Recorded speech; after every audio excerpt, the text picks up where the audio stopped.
Hello students. So we are going to start our first chapter, and the name of our first chapter is Electrical Properties of Nanomaterials.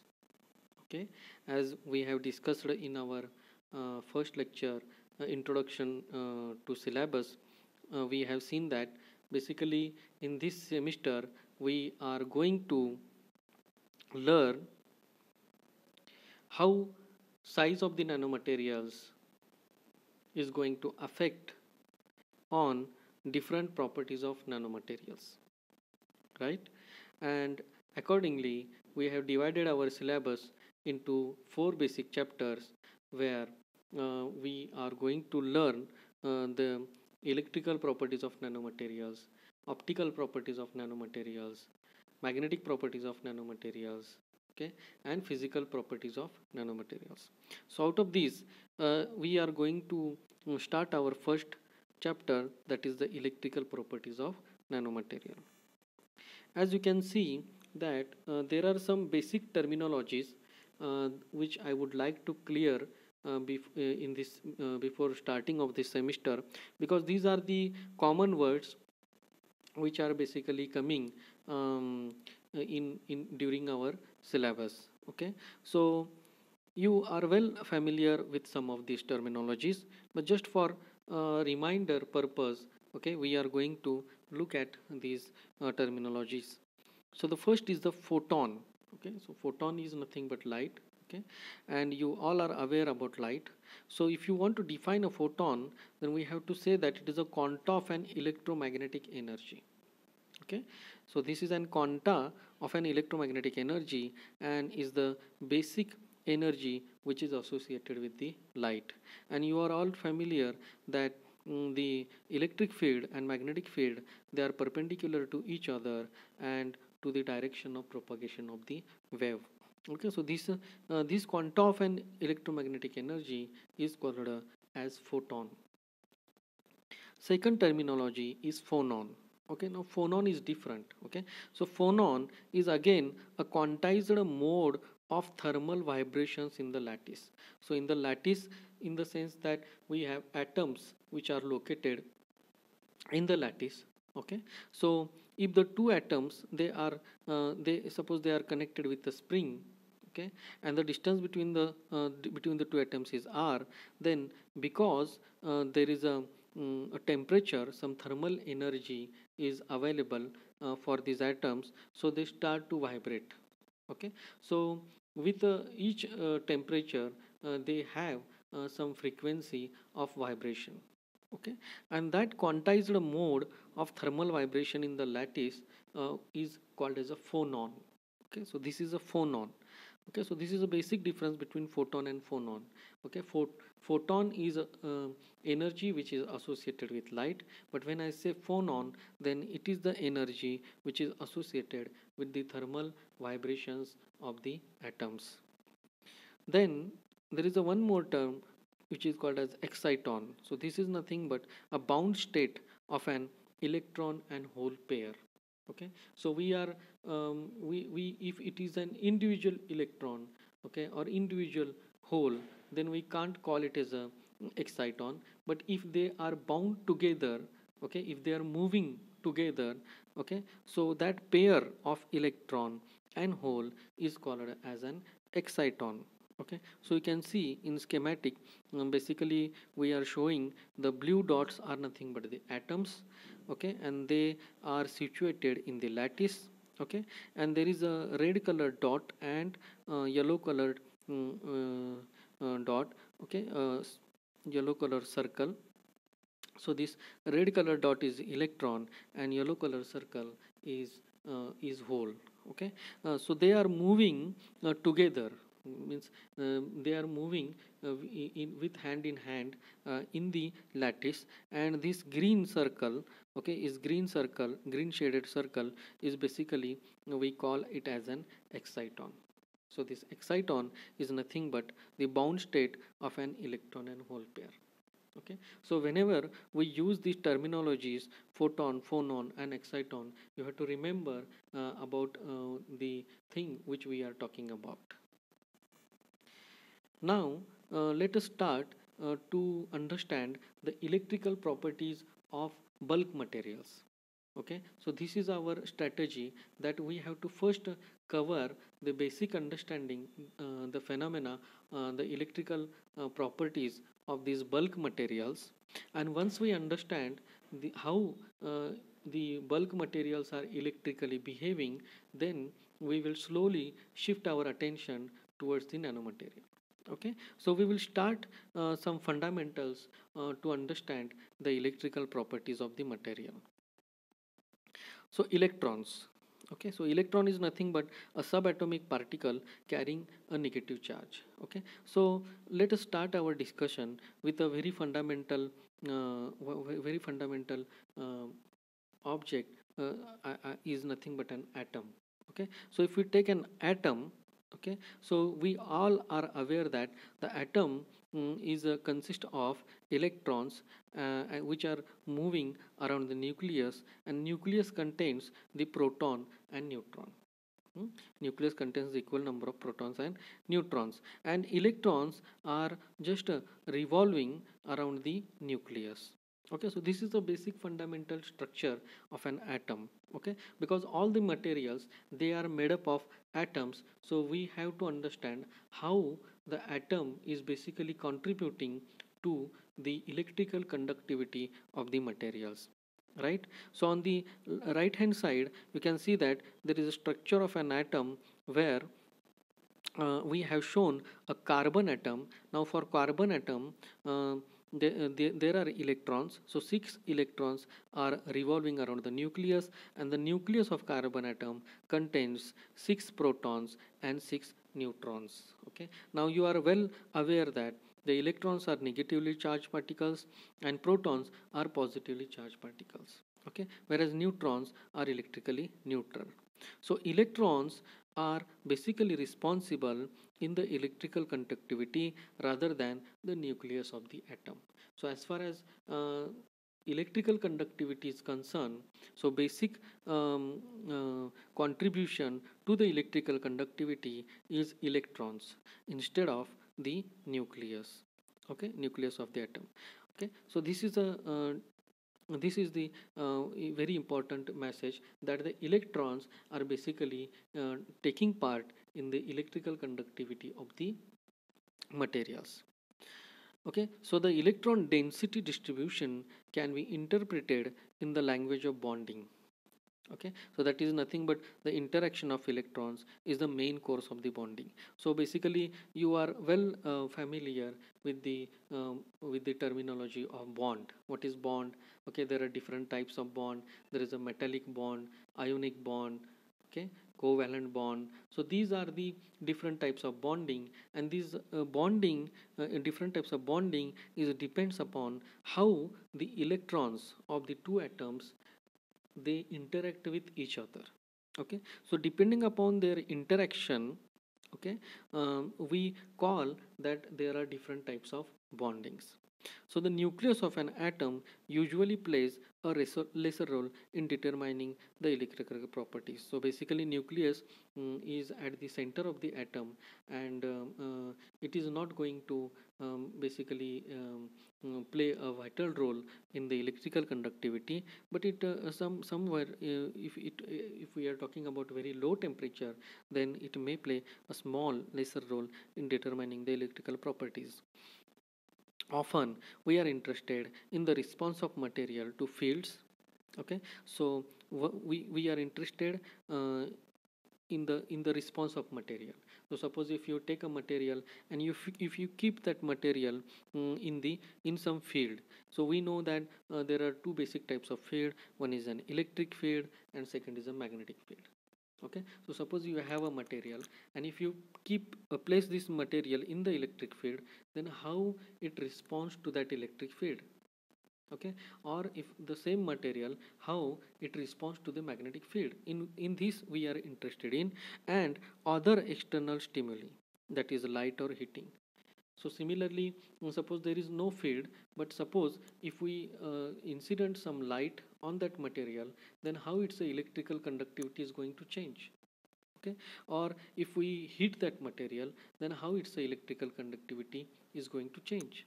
Okay, so these are the factors which are basically going to hamper the distribution of electrons in the material. Because of that, because of which the electrical conductivity of the materials may get changed. Okay, and we are interested in to know that what happens if the material is kept in the electric field or magnetic field, or some external stimuli like light or heat.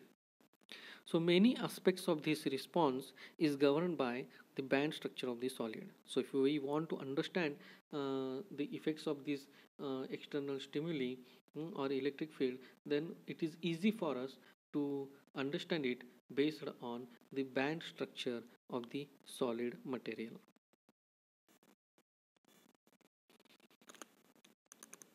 Now here, this is a very important slide, okay, where basically a term resistivity is going to help us to identify the different classes of materials. So what is the resistivity? So it is an intrinsic property that quantifies how strongly a given material oppose the flow of electric current. Okay, so this is an intrinsic property. Hmm, intrinsic means inborn. Okay, natural property of material that quantify how strongly a given material opposes the flow of electric current. So if the electric current is get opposed more, then the resistivity is more. Okay, if resistivity is less, then easily the electrical current can flow through the material.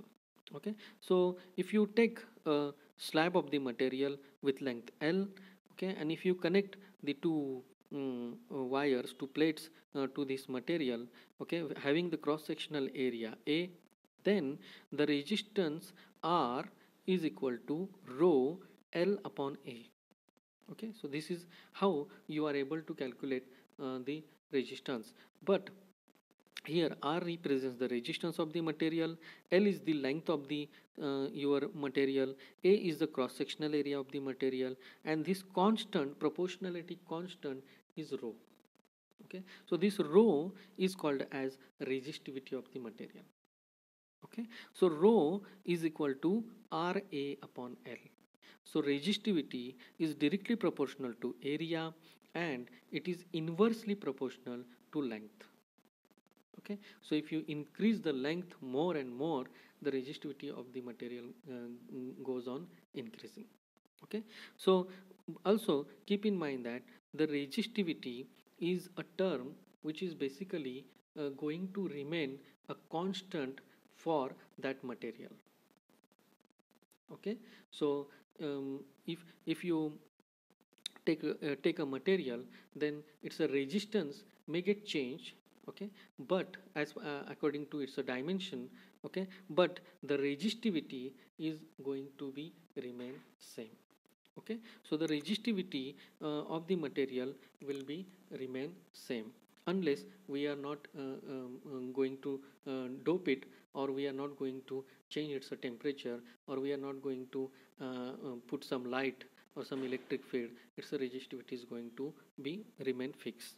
Okay, so if we take the material, okay, and if we measure the resistivity of these materials, then we have realized that, okay, that there is a we have some materials where the resistivity is lie in the range of 10 raised to minus 9 ohm meter. Okay, 10 raised to minus 9, 10 raised to minus 8 ohm meter. Okay, so typically this material class is comes in the metallic structures, metallic materials. Okay, so for metals like silver, copper, aluminum, gold, okay, all these metals, okay, which are very well known, I mean in front, which are along with us, um, and at the moment, then you can think that their resistivity lies in the range of 10 raised to minus 8, 10 raised to minus 9 ohm meter. Okay, then there is another class of material where we have observed that the resistivity is in the range of minus 3 to 10 raised to plus 3. Okay, 10 raised to minus 3 to 10 raised to plus 3, in this range. So these we call them as semiconductors. They are not all conductors, but they are semiconductors. Okay, and there are some materials where the resistivity lies in the range of 10 raised to 5 to 10 raised to 17. Okay, so these materials are called as insulators, because it is not easily possible for these materials to conduct electricity. Okay, so these are the materials which comes like window glass, okay, or this SiO2, PVC, okay, all these materials, they lie in this range of insulators. So what you can see here, that if we observe the change in the resistivity from metal to insulator, then the uh, change in the resistivity is in the order of 25. Okay, so 25 order of magnitude there is change in the resistivity of the material if the material is from metallic to insulator. So we have a huge number of materials which have these different levels of resistivities.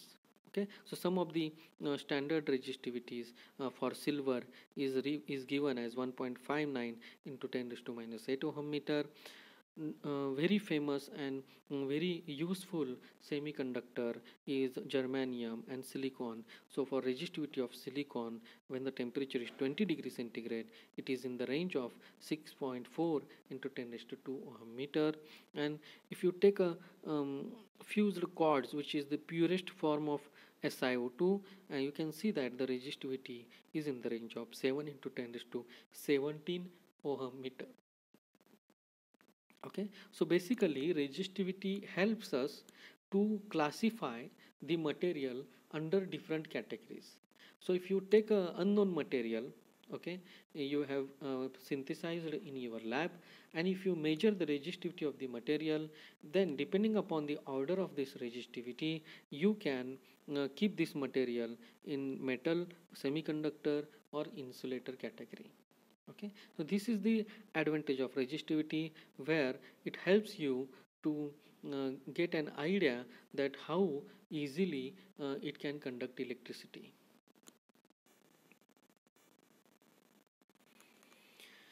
Now here, okay, you can see that how do materials property interact. Okay, now we are slowly, because now we come to know that there are materials are made up of atoms.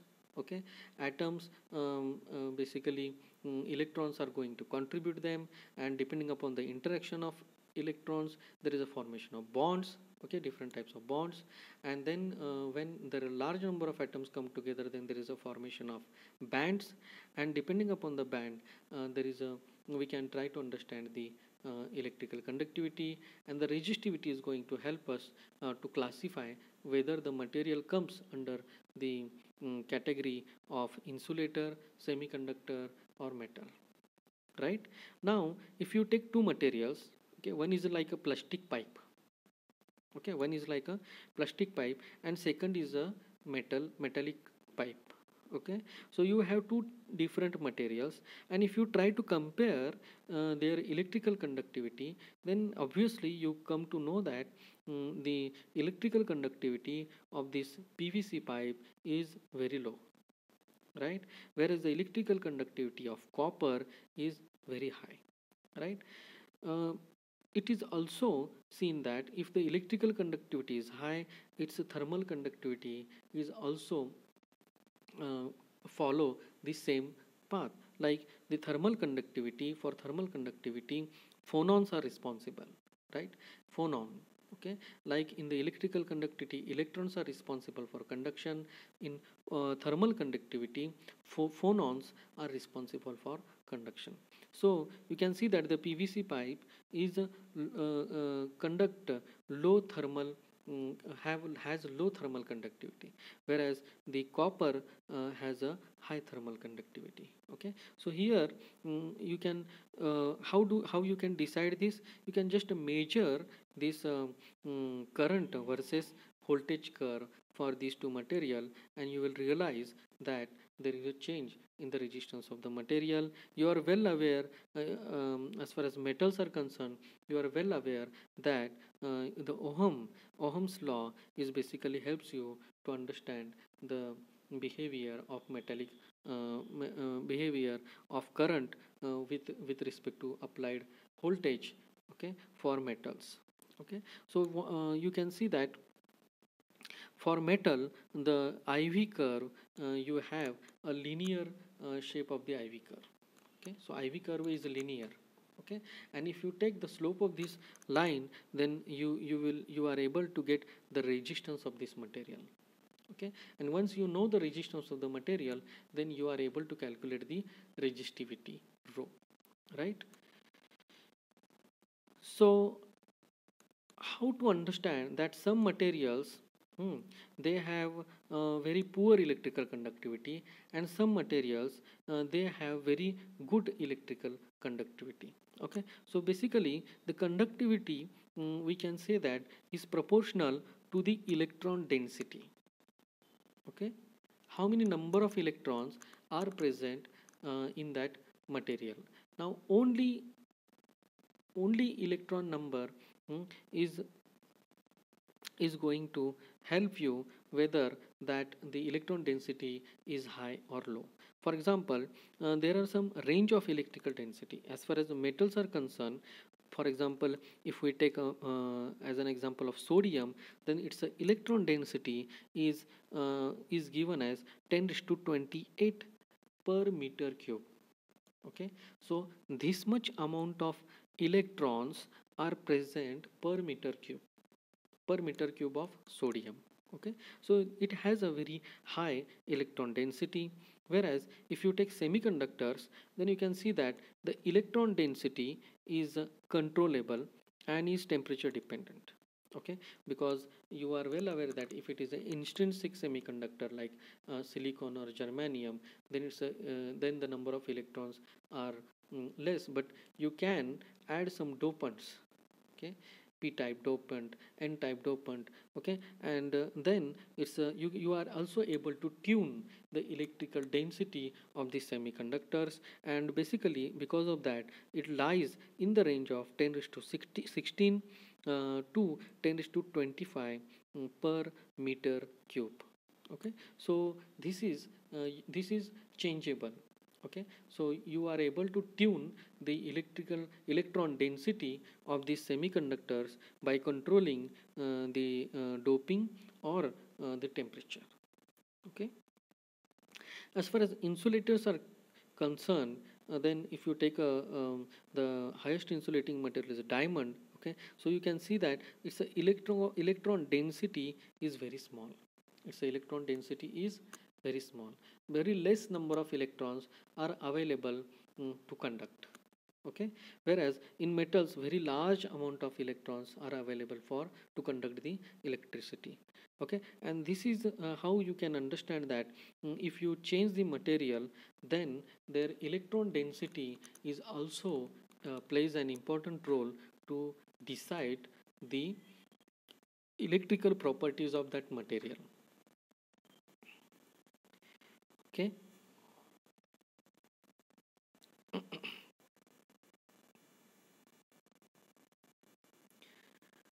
so we will stop here, and I will take this Drude's theory of conductivity in the next lecture. Thank you.